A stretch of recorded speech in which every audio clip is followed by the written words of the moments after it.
every child we comfort. And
యేసుక్రీస్తు నామంలో మీ అందరికీ నా హృదయపూర్వక వందనాలు. రెండో రాకడ కొరకు మనం సిద్ధపడడానికి ఒక మంచి అంశాన్ని మీ ముందుకి తీసుకొచ్చాను. బైబిల్ గ్రంథంలోంచి దానియేలు గ్రంథము 6వ అధ్యాయము 4వ వచనం. అందుగా ప్రధానులు, అధిపతులు రాజ్య పాలన విషయంలో దానియేలు మీద ఏదైనా ఒక నింద మోపవలనని ఉండి తగిన హేతు కనిపెట్టుచుండేది. కానీ దానియేలు నమ్మకస్తుడై ఏ నేరమైనను ఏ తప్పైనను చేయువాడు కాడు గనుక దానియేలులో తప్పైనను లోపమైనను కనుగొనలేక పోయిరి. 10వ వచనం. ఇట్టి శాసనము సంతకం చేయబడిన దానియేలు తెలుసుకునినను అతడు తన ఇంటికి వెళ్ళి యథాప్రకారంగా అనుదినము ముమ్మారు మోకాళ్ళుని తన ఇంటి పైగది కిటికీలు యెరూషలేము తట్టునకు తెరబడి ఉండగా తన దేవునికి ప్రార్థన చేయొచ్చు ఆయనను స్తుతించుచు వచ్చాను. బైబిల్ గ్రంథంలోనే చాలా అద్భుతమైన అంశాన్ని ఈనాడు మనం ధ్యానం చేయబోతున్నాం. యోహాను సువార్త 19వ అధ్యాయం 26వ వచనం. యేసు తన తల్లియు తాను ప్రేమించిన శిష్యుడును దగ్గర నిలిచునుట చూచి, తర్వాత శిష్యుని చూచి. బైబిల్లోని ఈ యోహాను దానియేలు ఇద్దరు ఒకే రకమైన పోలికలు ఉంటాయి.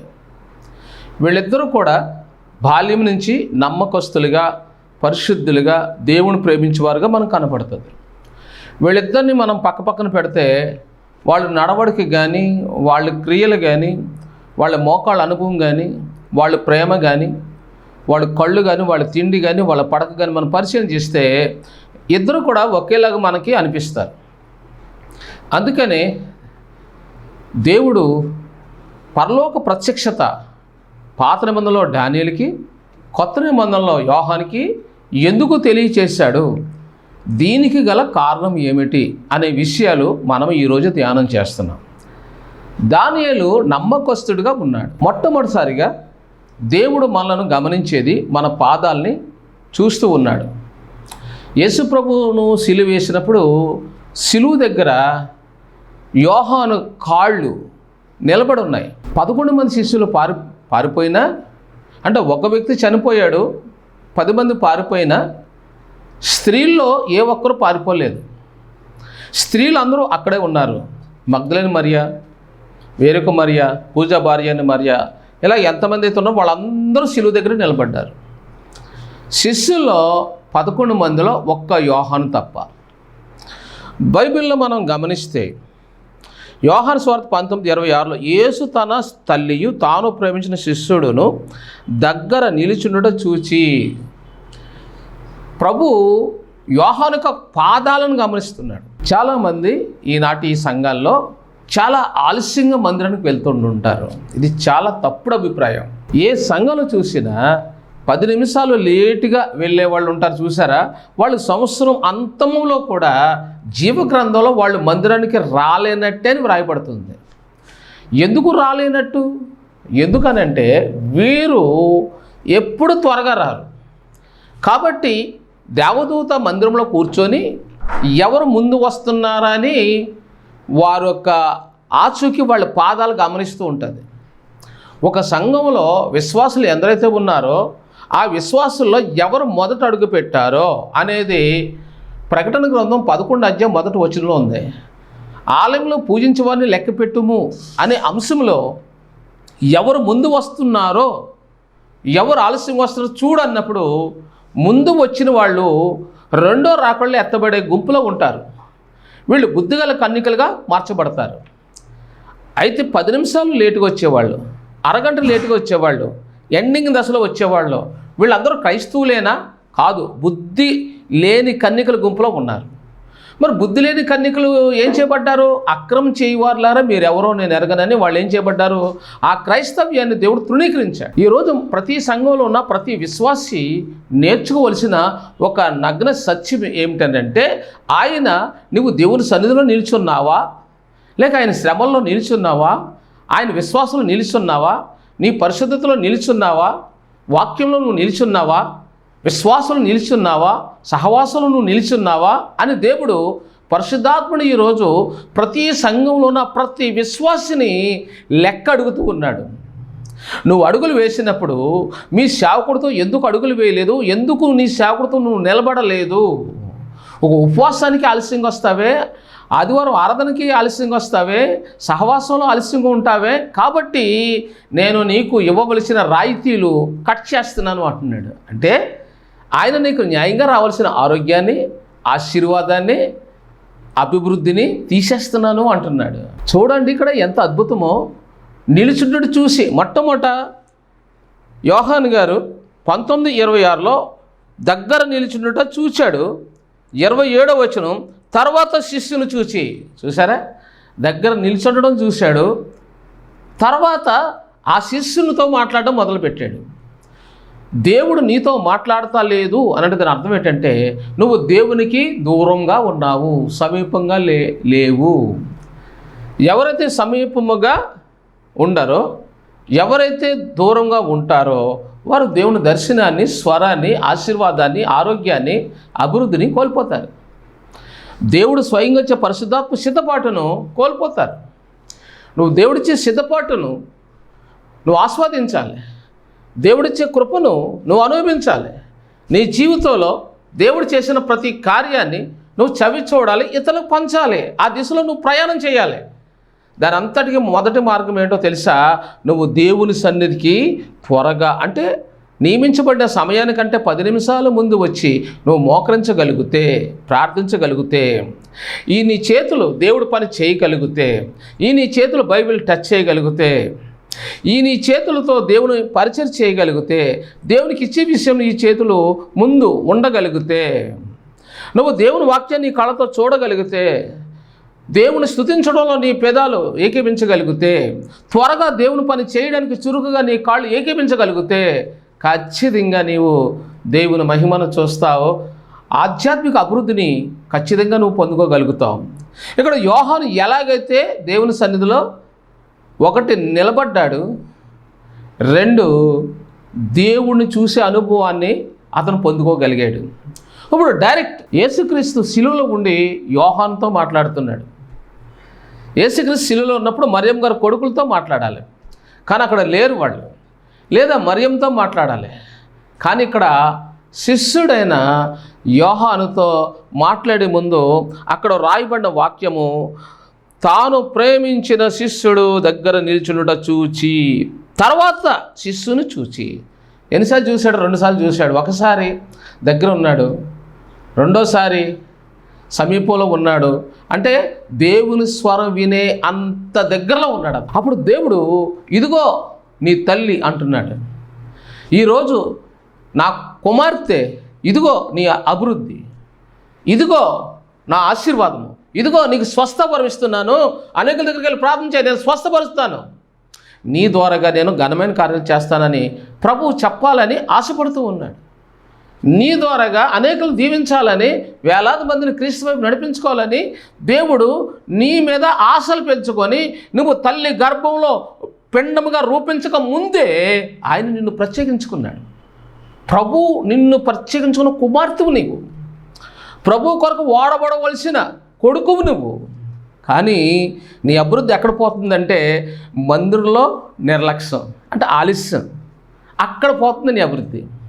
నువ్వు ఇంట్లో కూడా నమ్మకంగా ఉండవు. అమ్మ చెప్పిన మాటేను, ఇంట్లో కూడా నమ్మకంగా ప్రార్థన చేయవు, ఇంట్లో కూడా నువ్వు డబ్బులు ఇవ్వు, నీ భార్యకు కూడా నువ్వు నమ్మకంగా ఉండవు, నీ కుటుంబంలో నువ్వే నమ్మకంగా లేవు, నీ ఇంట్లోనే నమ్మకాన్ని కోల్పోయావు. ఇప్పుడు గుడిలో కూడా దేవుని సన్నిధిలో దేవుని ఎదుట కూడా నువ్వు నమ్మకాన్ని కోల్పోయావు. నువ్వు వస్తున్నావు అనేది వాస్తవమే, కానీ ఆశీర్వాదం లేకుండా దేవుడు నీ ప్రార్థన అంగీకరించకుండా 10 ఏళ్ళ నుంచి నువ్వు గుళ్ళోనే ఉన్నావు. 10 సంవత్సరాలు దాటింది కానీ అభివృద్ధి లేదు. కానీ నీ వెనకాల వచ్చిన వాళ్ళు అభివృద్ధి పొందుతున్నారు. నీ వెనకాల వచ్చిన వాళ్ళు, నిన్న కాక మొన్న వచ్చిన వాళ్ళు అభివృద్ధి చెందుతున్నారు. వాళ్ళ సేవ చూడండి, అభివృద్ధి. వాళ్ళ విశ్వాసం చూడండి, అభివృద్ధి. వాళ్ళలో దేవుడు ఎన్నో అద్భుతాలు చేస్తున్నాడు. కారణం ఏంటో తెలుసా? నువ్వు నిర్లక్ష్యంగా ఉన్నావు, వాళ్ళు శ్రద్ధగా ఉన్నారు. వాళ్ళు త్వరగా వస్తున్నారు గుడికి, త్వరగా వచ్చి దేవుని సన్నిధిలో ఏం చేస్తున్నారు? మోకరిస్తున్నారు, పరిచయం చేస్తున్నారు, దేవునికి ఇవ్వాల్సింది ఇస్తున్నారు. వాళ్ళ కాళ్ళు ముందున్నాయి, వాళ్ళ చేతులు ముందున్నాయి, దేవుని పనుల ముందున్నాయి. కాబట్టి దేవుడు వారిని ఏం చేస్తున్నాడు? అభివృద్ధి చేస్తున్నాడు, ముందుకు నెట్టుకుంటూ తీసుకెళ్తున్నాడు. మరి నిన్నెందుకు తీసుకెళ్తలేదు? అది నీ లోపము, నిర్లక్ష్యం. ఇంట్లో ఉన్న మమ్మీ డాడీని మనం నమ్మకంగా చూడాలి. చర్చికి వెళ్ళాక దైవజనుడు నీకు ఒక తండ్రి, తల్లి అయినా తండ్రి అయినా అన్నీ దైవజనులోనే మనం చూసుకోవాలి. దైవజనుడు ఎంతో, దేవుడు అంతే. దేవుడు ఎంత గొప్పవాడో దాని తర్వాత కింద స్థాయిలో దైవజనుడు ఉంటాడు. అమ్మను తృణీకరించకూడదు, నాన్న తృణీకరించకూడదు, దైవజనుడు తృణీకరించకూడదు. నువ్వు ఎప్పుడైనా సరే దైవజనుడు తప్పు పట్టే అలవాటు నీకుంటే నీ అభివృద్ధి మొత్తం పతనం అయిపోతుంది. అమ్మను తప్పు పట్టే వాళ్ళు ఉంటారు, నాన్నను కూడా నిందించే వాళ్ళు ఉంటారు, వాళ్ళ మాట వెళ్ళలేని వాళ్ళు ఉంటారు. వాళ్ళ అభివృద్ధి పూర్తిగా నాశనం అయిపోతుంటుంది. ఎందుకంటే నాన్న నీకు నచ్చడు, అమ్మ అసలే నచ్చదు. వాక్యం చెప్పి మీ దైవజనుడు అసలే నచ్చడు. ఈదిలో ఉన్నవాళ్ళు బోడు మంది దైవజనులు ఉంటారు, వాళ్ళందరూ అయితే ఆ సూపర్ అంటావు. అదే నీ తప్పు. ఆ తప్పు ఒప్పుకో. ఇక్కడ యోహాను ముందున్నాడు, దేవుడు స్వరం చూశాడు. అయితే ఇక్కడ దానియేలు గురించి చూస్తే దానియేలు గురించి కూడా అద్భుతమైన మాటలు రాయబడ్డాయి. దానియేలు నమ్మకస్తుడే, ఏ నేరమైన ఏ తప్పైనా చేయవాడు కాడు గనుక దానియేలు తప్పైన లోపమైన కనుగొనలేకపోయేది. అంటే దాని అర్థం ఏంటి? దానియేలులో ఏ లోపం లేదు అని రాయబడ్డది. ఎన్నో అధ్యాయం? దానియేలు 6. సరే 10వ వచనం చదువుదాం. ఇట్టి శాసనము సంతకం చేయబడిన దానియేలు తెలుసుకున్నాను. అతడు తన ఇంటికి వెళ్ళి యథాప్రకారంగా అనుదినం ముమ్మారు మోకాళ్ళుని తన ఇంటి పై గది కిటికీలు యెరూషలేము తట్టునకు తెరబడి ఉండగా తన దేవునికి ప్రార్థన చేయుచు ఆయనను స్తుతించుచూ వచ్చాను. యథాప్రకారము. ఎవరైనా గుళ్ళోకి వచ్చినంటే మోకరిస్తారు, మంచిదే. కానీ ఇంటికి వెళ్ళినట్టు మోకరించరు వీళ్ళు, అది తప్పు. నువ్వు ఎప్పుడైతే 10 నిమిషాల ముందు గుడికి వస్తావో ప్రార్థన అయిపోయిన చివరిలో వెళ్ళు, నీ ఇంటికి పరిచయం చేసేళ్ళు. నువ్వు ఇంటికి వెళ్ళిన వెంటనే మోకరించి, ప్రభా నేను ఏ వాక్యమైతే విన్నానో ఆ వాక్య ప్రకారం జీవించటకు నీ పరిశుద్ధాత్మ నాకు దయచేయి, నా అభివృద్ధి తేట తెల్లంగా ఉన్నట్లు దానియేలులో ఉన్న ఆశీర్వాదము, యోహానులో ఉన్న ఆశీర్వాదము, వారు చూసిన ఆ పరలోక ప్రత్యక్షత నాకు కూడా కనపరచని నువ్వెప్పుడైతే ముమ్మారు నీ ఇంట్లో మోకరించి ప్రార్థన చేస్తావో అప్పుడు నీ అభివృద్ధి స్టార్ట్ అవుతుంది. అసలు మనుషులు, క్రైస్తవులు ఎక్కడ ఓడిపోతున్నారంటే గుడికి వెళ్తారు, ఇంటికి వచ్చాక తండ్రి స్తోత్రం, మేము ఇల్లు రావడం సహాయం చేస్తాం, ఆమె స్తోత్రం, ఆమె అంతే. ఈ ప్రార్థన దేవుడు అంగీకరించడం.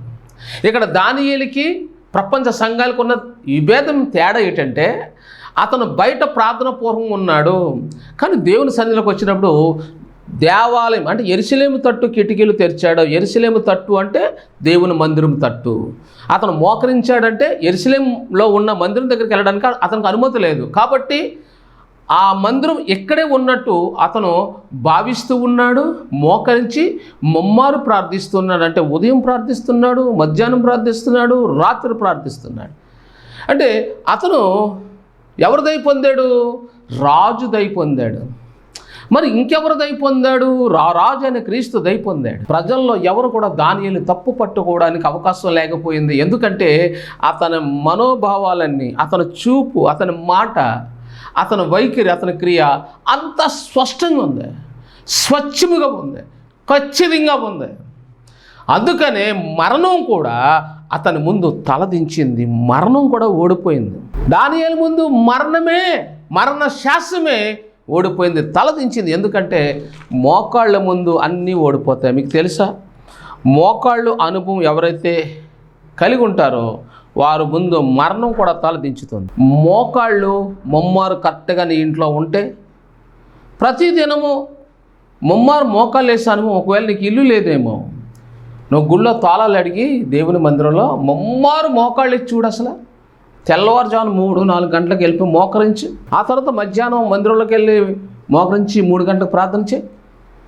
ఆ తర్వాత రాత్రి 9-8 ఆ ప్రాంతంలో ఒకసారి గుడిలోకి వెళ్ళి మళ్ళీ మోకరించి ప్రార్థన చేయి. మీరు అలా 7 వారాలు టార్గెట్ పెట్టుకోండి, 12 వారాలు అన్నింటిలో గెలుస్తావు. నువ్వు అప్పుల నుంచి విడుదల పొందుతావు, రోగం నుంచి విడుదల పొందుతావు, నీ లక్ష్యాన్ని సాధించుకుంటావు. క్రీస్తు నీకు దర్శనమిస్తాడు. ఇది ఖచ్చితం. ఎందుకంటే ఇదే నేను పాటించింది, ఇదే నేను నేర్చుకున్నాను. అది నా బాల్యంలోనే మోకాళ్ళ మీద ఉండడం. నేను ఇంటికి వెళ్ళినప్పుడు మోకరించేవాడిని, ముమ్మారు మోకరించేవాడిని. గుడికి వెళ్ళినప్పుడు మోకరించేవాడిని, ముమ్మారు మోకరించేవాడిని. దేవుడు నాతో ప్రతి దినము నా కుమారుడు సమయలను పిలిచేవాడు. బైబిల్ గ్రంథంలో 10వ వచనం ఇక్కడ ఏమన్నాడు? అతడు తన ఇంటికి వెళ్ళి యథాప్రకారంగా అనుదినము ముమ్మారు మోకాళ్ళును తన ఇంటిపై గది కిటికీలు యెరూషలేము తట్టునకు తెరబడి ఉండగా దేవుని స్తుతించెను. ఈరోజు ప్రతి సంఘం యోహానులో ఉన్న మాదిరి, దానియేలులో ఉన్న మాదిరి నేర్చుకోవాలి. వీరిలో ఉన్న ఓ ప్రత్యేకమైన అనుభవం ఏమిటి అని అంటే బైబిల్ గ్రంథం నుంచి మనం నేర్చుకుందాం. యాకోబు పత్రిక 4:17 కాబట్టి మేలైనది చేయనెరిగి అలాగు చేయని వానికి పాపము కలుగును. మేలైనది అంటే మనము గుడికి అందరికంటే ముందు వెళ్ళాలని తెలుసు, కానీ వెళ్ళాం, అది పాపం. నువ్వు గుడిలోంచి ఇంటికి వచ్చాక మోకరించి ప్రార్థన చేయాలి, కానీ అది చెయ్యు, అది నీకు పాపం. నువ్వు ఉదయం మోకరించాలి, ఇంట్లో చేయలేదు, పాపం. మధ్యాహ్నం 3 గంటలు ప్రార్థన చేయాలి, చేయలేదు, అది నీకు పాపం. రాత్రి మోకరించి ప్రార్థన చేయాలి, అదే నీకు పాపం. కానీ ఈ మూడిటి మధ్యన వేకుజాన రాత్రి మోకరించి ప్రార్థన చేస్తావు, కానీ మధ్యాహ్నం మాత్రం చెయ్యు, అది నీకు పాపం. ఈ పాపము ఆ 2 కార్యాలు తొక్కేస్తుంది. ఈ మూడు ముమ్మారు అనేది నువ్వు చేయగలిగితే, యోహాను శిలువ చెంత నిలబడితే యేసు చూసి అతను పిలిచాడు, అదే స్వరం నీకు వినబడుతుంది. అంటే అతను స్వరం విన్నాడు. ఏం చూశాడు? శిలువను చూశాడు. శిలువ దగ్గరగా ఉన్నాడు కాబట్టి యేసు పిలుపును అందుకోగలిగాడు. నువ్వు 2వ రాకడలో ఆయన స్వరం అందుకొని ఎత్తబడే గుంపులో నువ్వు చేర్చబడాలంటే నీవు ఆయన సన్నిధిలో ముందు మోకాళ్ళ మీద నమ్మకంగా ఉండడం నేర్చుకోవాలి.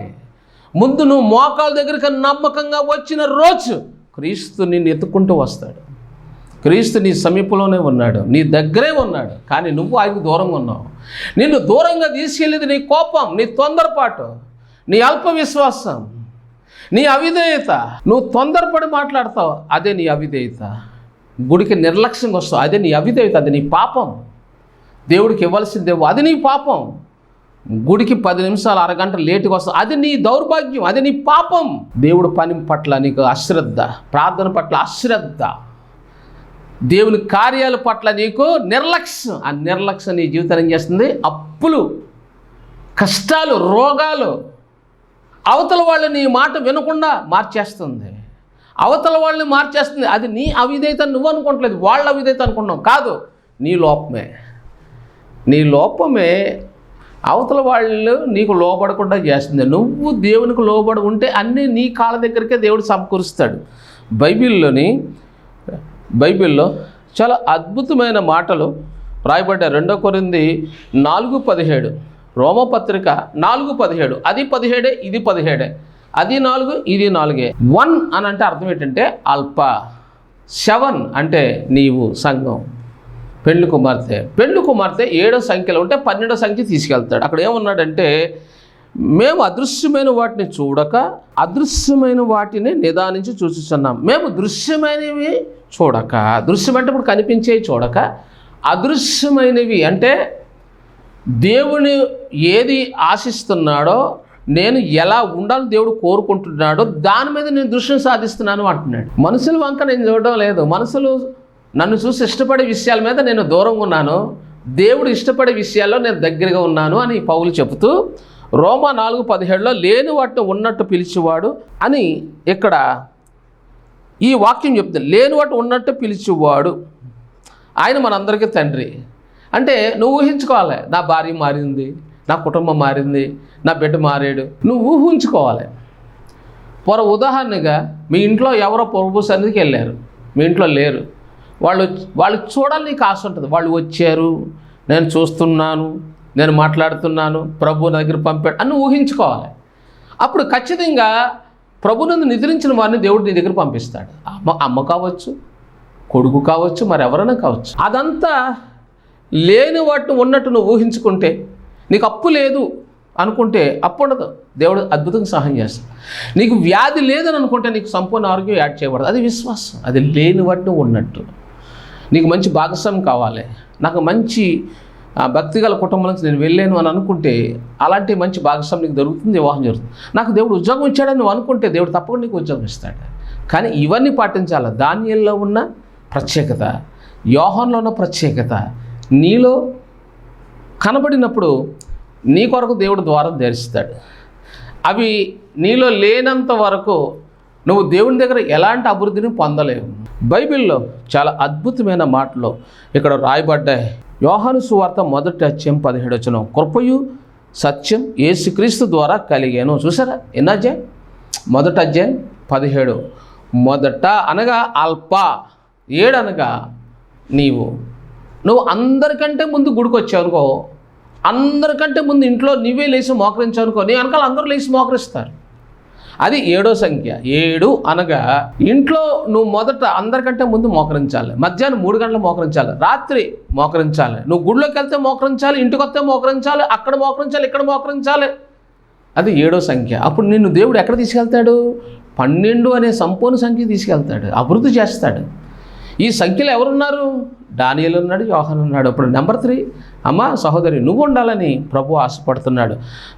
ఎఫెసీయులకు రాసిన పత్రిక 1:8 కృప ద్వారా అంటే ఇక్కడ ఎవరు రాస్తుంది? ఇక్కడ నువ్వు అంతకంతకు వృద్ధి చెందుతావు. ఫిలిప్పీ పత్రిక 1:8లో కూడా విజయం, అన్ని విషయాల్లో నీకు విజయం, నువ్వు అంతకంతకు వర్ధిల్లుతావు. చూడండి, ఎఫెసీయులకు రాసిన పత్రిక 1:8, ఫిలిప్పీలకు రాసిన పత్రిక 1:8-9 ఈ రెండు ఒకసారి జోడించి చూస్తే నువ్వు అంతకంతకు ఉత్తమమైన వాటి మీద దృష్టి సాధిస్తావు.